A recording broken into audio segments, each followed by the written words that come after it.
আসসালামু আলাইকুম। নতুন একটা রেসিপি নিয়ে তোমাদের সামনে আমি চলে আসলাম।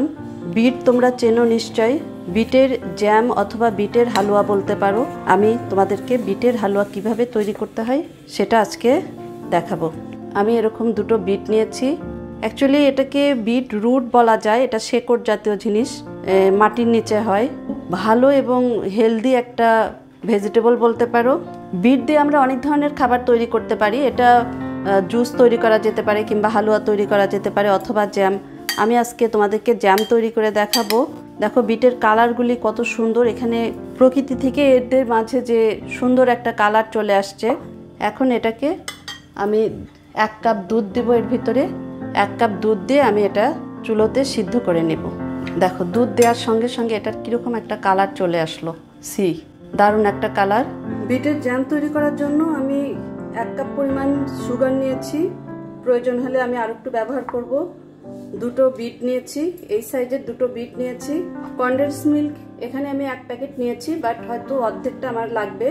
1/2 কাপ পরিমাণ আমি ক্রিম নিয়েছি। আমি ক্লারিফাইড বাটার নিয়েছি, এখান থেকে আমি 3 টেবিল চামচ পরিমাণ ক্লারিফাইড বাটার ইউজ করব। এটা তোমরা যে কোনো ব্র্যান্ডের নিতে পারো। এরকম একটা ছোট পাত্র নিয়েছি আমি, এর ভিতরে বিটটাকে সেদ্ধ বসিয়ে দেব। সিদ্ধ বসিয়ে দিলাম। এটাকে আমি প্রায় 10-15 মিনিট আমি হালকা সিদ্ধ করে নেব। বিটটাকে আমি ব্লেন্ডার মেশিনে নিলাম এবং এটাকে ব্লেন্ড করে নেব। এর ভিতরে আমি ক্রিমটাও দিয়ে দিলাম।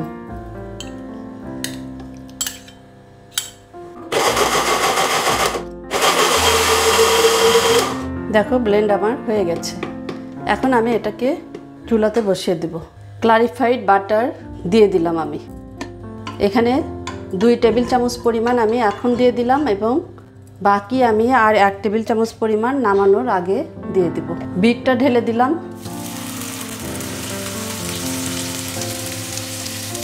এখন আমি এটাকে হালকা হাতে নাড়াচাড়া করব এবং এর ভিতরে কনডেন্স মিল্কটাও দিয়ে দিতে হবে। আমি দুধ আর একটু দিয়ে দিব। এখানে 10 মিনিট আমি এইভাবে কুক করব। একটা কনডেন্স মিল্কের অর্ধেক পরিমাণ আমি দিয়ে দিলাম। 1/2 কাপ পরিমাণ সুগার দিয়ে দিলাম। দারুচিনি গুঁড়া 1 পিঞ্চ পরিমাণ দিলাম। এলাচি গুঁড়ো দিলাম 1 পিঞ্চ পরিমাণ।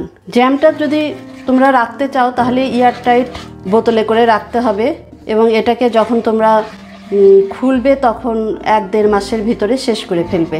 না খুলো তাহলে প্রায় 7-8 মাস তোমরা প্রিজার্ভ করে রাখতে পারবে। এখানে আমি 1 টেবিল চামচ পরিমাণ লেবু দিয়ে দেব, লেবুর রস। এখানে লেবুর রসটা প্রিজারভেটিভের কাজ করবে। বিটের হালুয়া কিংবা জ্যাম যেটাই বলো না কেন, আমার প্রায় এটা হয়ে আসছে। যখন দেখবে যে কড়াইয়ের গা থেকে এটা উঠে যাচ্ছে তখনই বুঝতে হবে যে আমার এটা হয়ে গেছে। আমি এখন এর ভিতরে লেবুর রসটা দিয়ে দিলাম। আমি 2 টেবিল চামচ পরিমাণ গুঁড়া দুধ দিব। অ্যাকচুয়ালি তোমাদেরকে আমি বিটের কেক তৈরি করে দেখাবো, যার জন্য আমি তোমাদেরকে আগে বিটের জ্যাম তৈরি করাটা আমি শিখিয়ে দিলাম, কিভাবে জ্যামটা তৈরি করতে হয় এবং এরপরে বিটের জ্যাম দিয়ে আমি কেক তৈরি করব।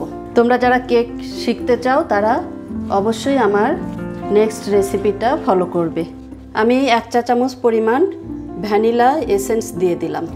একটা এয়ারটাইট বয়ামে রাখতে হবে। আমি এরকম একটা এয়ারটাইট বয়াম নিয়েছি যেটার ভিতরে আমি এটাকে রেখে দেব, কারণ আমি খুব সামান্য পরিমাণ করেছি। 2টা বিটের জ্যাম, খুব বেশি পরিমাণ না। এটা আমার বাসায় বেশি দিন থাকবে না, 1 সপ্তাহের ভিতরে কেন, আমার বাসায় এটা 1 দিনের ভিতরেই শেষ হয়ে যাবে।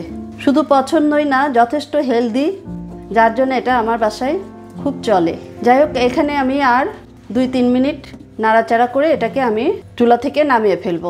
আমি নামানোর আগে আরেকটু ঘি দিয়ে দিচ্ছি, ক্লারিফাইড বাটার। অ্যাকচুয়ালি জ্যাম অথবা হালুয়া ঘিটা না দিলে বেশি ভালো লাগে না, টেস্টি হয় না। আমি একটু খেয়ে দেখেছি, মিষ্টিটা আমার সঠিক আছে। আমার রেসিপিটা তোমাদের ভালো লাগলে তোমরা যে প্ল্যাটফর্ম থেকেই দেখো না কেন অবশ্যই ইউটিউব চ্যানেলে ঢুকে রেসিপিটাকে তোমরা লাইক, কমেন্ট কিংবা শেয়ার করতে ভুলবে না। অবশ্যই সাবস্ক্রাইব করবে নেক্সট ভিডিওটা দেখার জন্য ইউটিউব চ্যানেলে। আমি নেক্সট টাইমে তোমাদের জন্য আরও নতুন নতুন রেসিপি নিয়ে চলে আসব। আল্লাহ হাফেজ।